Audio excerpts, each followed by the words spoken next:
বাস বহুত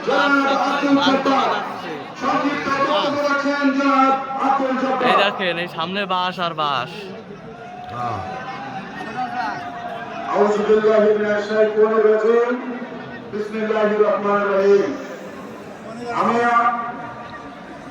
আমি শহীদ আব্দুল্লাহ পিতা, আমার ছেলে ঢাকা কাটিবাজার মোড় গুলি খেলে 100 দিন পর সন্ধ্যায় আমার ছেলে। তো আমি সেই পর্যন্ত আব্দুল্লাহ পিতা, আমি জামায়াত ইসলামীর পক্ষ থেকে দুটো কথা বলতে চাই। এই দেশে কোরআনের আইন চালু হবে, এই দেশে কোরআনের আইন ছাড়া অন্য কোনো আইন চালু হবে না। এবং আমার উদ্দেশ্য করে আমি দুটো কথা বলবো যে শেখ হাসিনাকে এই সরকারের দিল্লি থেকে ভরে দিলে এই বাংলাদেশের মাটিতে এই দেশের বিচার করতে হবে।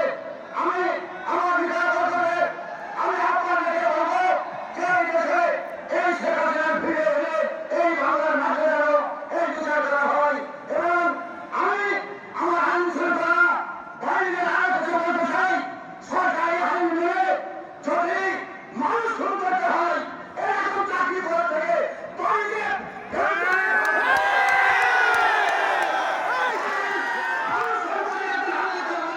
হিসাব দিতে হবে।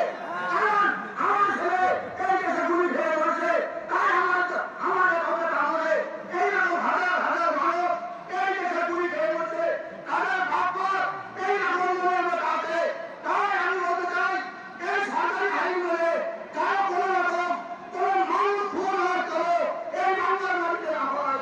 এই আহ্বান রেখে আমার বক্তব্য এখানে শেষ করছি। আল্লাহ হাফেজ।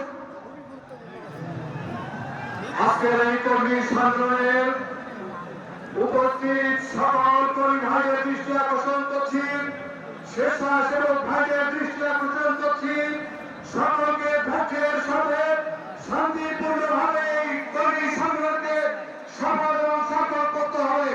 সেই জন্য সকল স্তরের কর্মী ভাইরা, স্বেচ্ছাসেবক ভাইরা অত্যন্ত ধৈর্যের সাথে, অত্যন্ত সুশৃঙ্খলতার সাথে এই সমাবেশকে সফল এবং সার্থক করার দায়িত্ব তাদেরকে নিতে হবে। সেই জন্য সকলকে শান্ত থেকে আজকের এই কর্মী সম্মেলন সফল করার আহ্বান জানাচ্ছি। এ পর্যায়ে বক্তব্য রাখছেন বাংলাদেশ জামায়াত ইসলামী মাগুরা জেলার সংগ্রামী আমির জনতা জনাব এবিএম তাকির ভাইকে। জনাব এবিএম তাকির।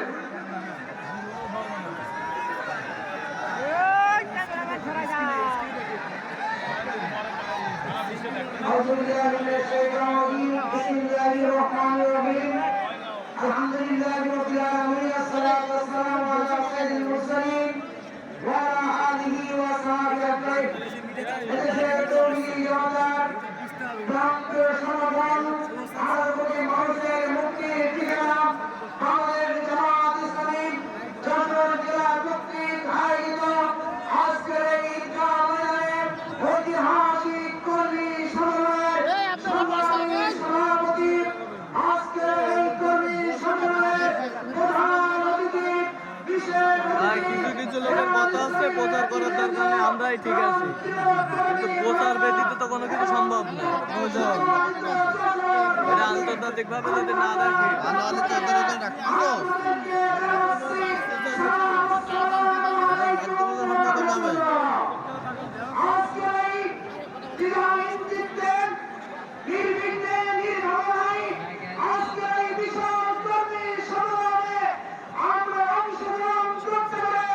এখন এদিকে দাঁড়ায় থেকে দেখে যাবেন, বাড়ি গিয়ে দেখবেন ফোনে ফোনে চলে